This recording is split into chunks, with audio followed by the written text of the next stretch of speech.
everyone. I'm going to show you something today that if you blink, you'll probably miss it.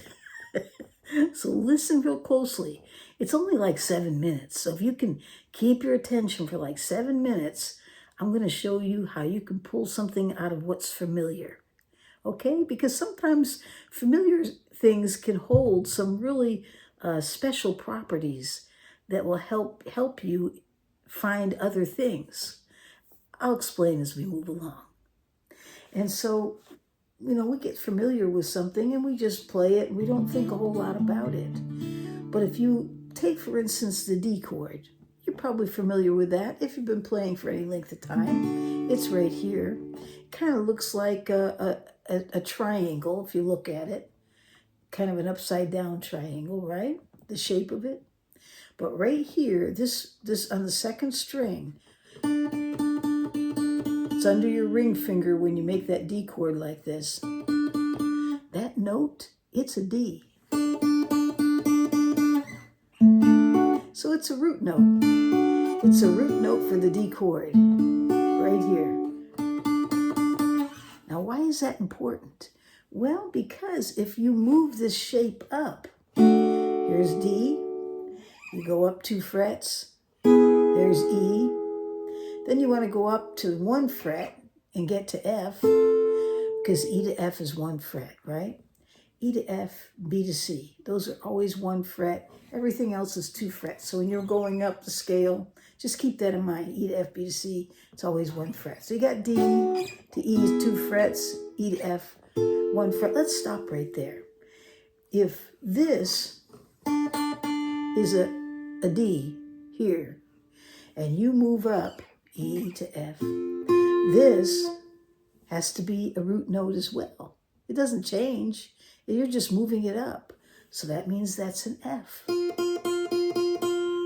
And if you move up 2 frets, now you're at G, it means that's still the root note. It's a G. And if you move up 2 frets, you're now at A, and it means that's an A. So that's a good way to start learning your fingerboard, just by looking at what's familiar, which is your D chord, and knowing that that is your root note, the D, okay? All right, let's try another one. And stay with me on this, because I'm going to show you something else, okay? So let's take, for instance, the C chord. I think we talked about this one before. I like the C chord. Because the C chord, what's neat about it is that this right here and this right here, your first finger and your third finger, are on root notes. Those are C. The C is right there in 2 places, right? So that means if you move this up 2 frets, you now found D on 2 different strings. Well, there's one right there with a D, right? Okay? And then if you go up 2 more frets, there's the E. There, you now have found the E notes. And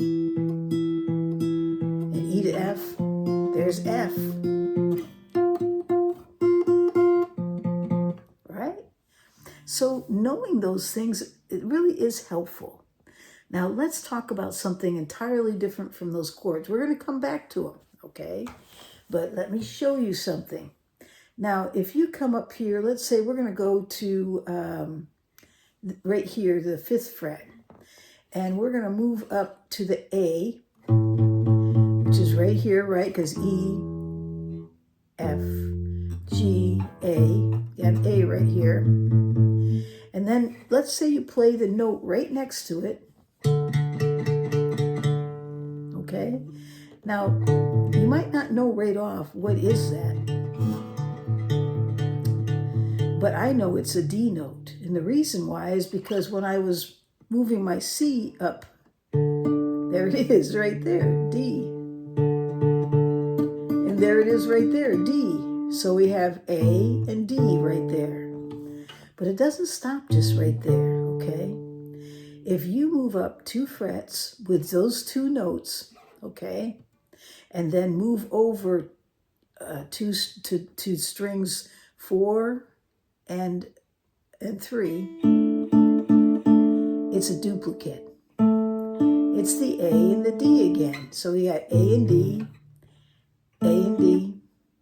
Now for the next one, we have to move up 3 frets. And then what we're going to do is go over the strings 2 and 1. There it is again.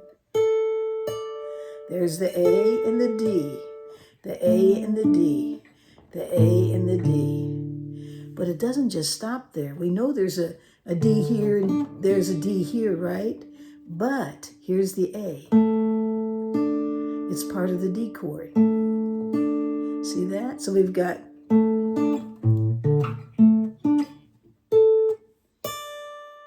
Isn't that neat? Now, let's try it again. Let's move up. Okay, so we're going to move up. And so we're going to go from A to B. Okay, there's B. The B note right here on the lowest string, the 6th string. So what is this string? We'll go to the next string over and play that one as well.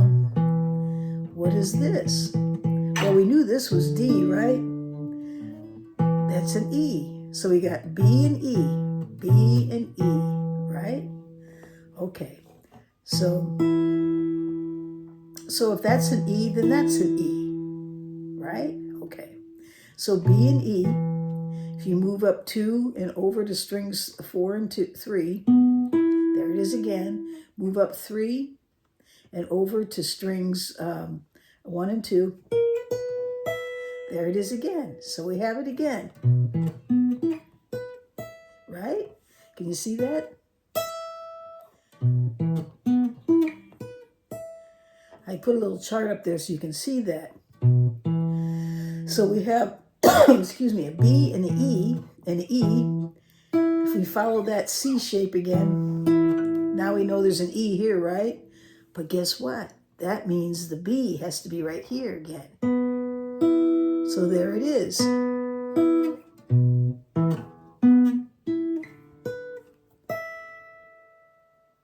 So I thought I'd show that to you today. Spend some time with it. Just think about it. Go over it. Eventually you'll get it. That the shape D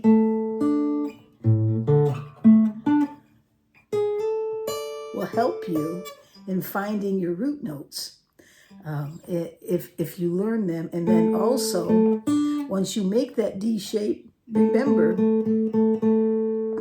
that the 3rd string there, 2nd fret, is going to be the same as the 5th fret on the 6th string.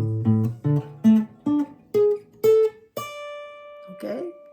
All right. I'm going to leave that right there, and I hope it makes sense. I thought you'd give that a try. There's other chords, by the way, that have similar properties that you can find things just by knowing where the root notes are within those major chords.